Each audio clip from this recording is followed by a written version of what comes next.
Today we're talking about action steps you can take to help you get out of a mental slump. So what characterizes a mental slump? Well, it's different for everybody, but if you're feeling things like this, completely stressed out, maybe over work, maybe over unhappy relationships, maybe you're feeling this huge lack of purpose in your life, or maybe you're just completely burned out and you're not taking care of yourself and you're in a place of isolation. Maybe you feel overwhelmed, you have zero motivation, you have no clarity of thought, or you overthink everything, or maybe simply you just can't focus on what's important. Let me give you some practical things that you can be aware of and put into practice today to help you get out of that slump. First thing is this, very, very easy. You got to get some sunshine. You got to get out of bed. You got to open up the curtains or the blinds or whatever you have and let that sunshine in. Now that might sound odd, but a lot of people in this mental slump have something in common. They don't open up the curtains. They don't allow the light to come in. Sunshine is not only healthy for your body, but it represents this new day, another chance at life. See, when you're in a slump, you need to be able to see the possibilities. Sunshine represents new possibilities. The scripture even says that God's mercies are new every morning. So let that sunshine remind you of God's mercies and His grace and His faithfulness that you can see every single day.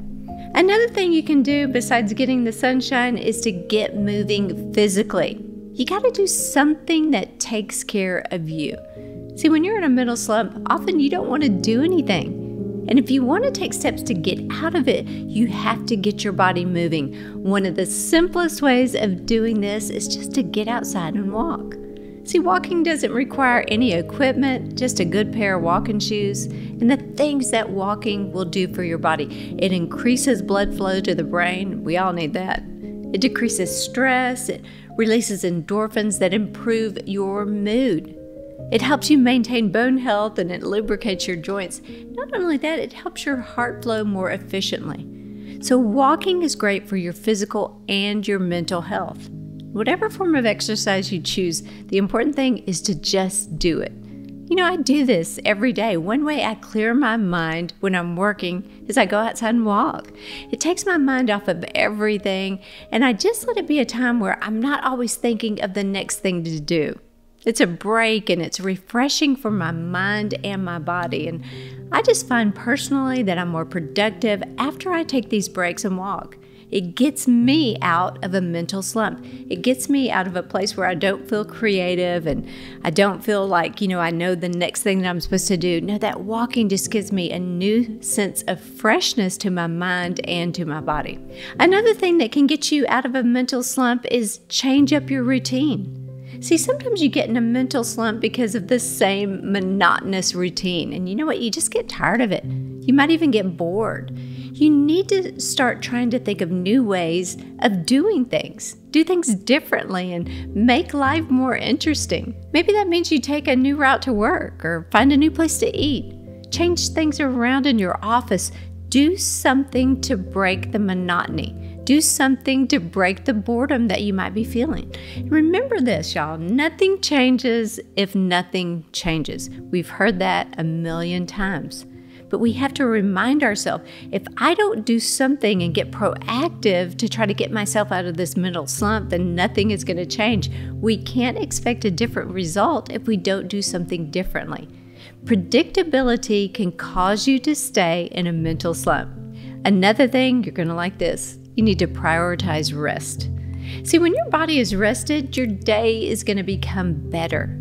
So get in a routine. Start going to bed the same time every night. And I know you're thinking that's hard. I got all these kids. I got so much to do. It might be hard, but you need to try. Get yourself in a healthy sleep pattern. When you have more sleep, you're going to increase your productivity. You're going to increase your clarity. You're going to increase your focus and your concentration. You're even going to increase your happiness and that sense of peace.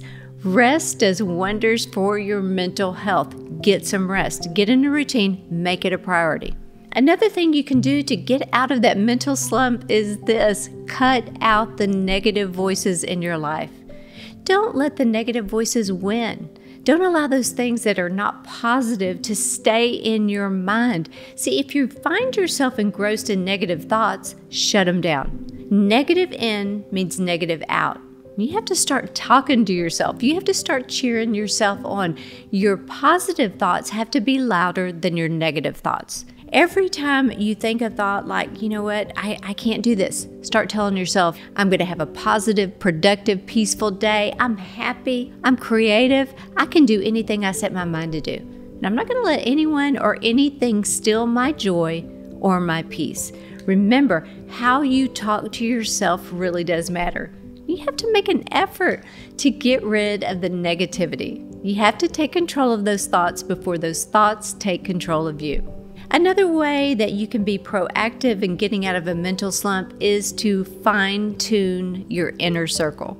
Now this and all of these are so important, but you need to realize that your environment has more impact on you than you might think. You become like what you surround yourself with. And if you hang out, I say this often, if you hang out with 9 negative people, you will more than likely become the 10th. If you hang out with 9 gossipers, you will become the 10th.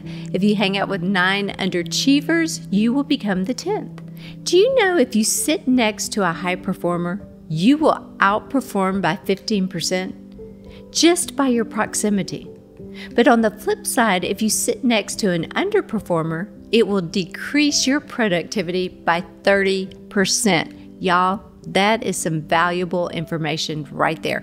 You have to choose your inner circle carefully. You want people who can speak into your life, who can challenge you to grow and be better. You want people who believe in you. You want people who can see your blind side, who encourage you, who push you to rise higher and achieve all that you were made to achieve in this life. Another way to get out of a mental slump is this: give yourself a break. In other words, don't be so hard on yourself. You don't have to accomplish your life goals in 30 days. You don't have to be able to figure out everything and have this 10-year plan in the works. You need to just take time and exhale and breathe. Stop looking at all the people who look like they've had overnight success and have their life all figured out, and just take time to focus on you, focus on your people. Take time to enjoy today and the people in your life. And then give yourself some credit. You've come this far. You're going to make it. You're going to do amazing things. You're going to figure things out. Take the pressure off and celebrate where you are today.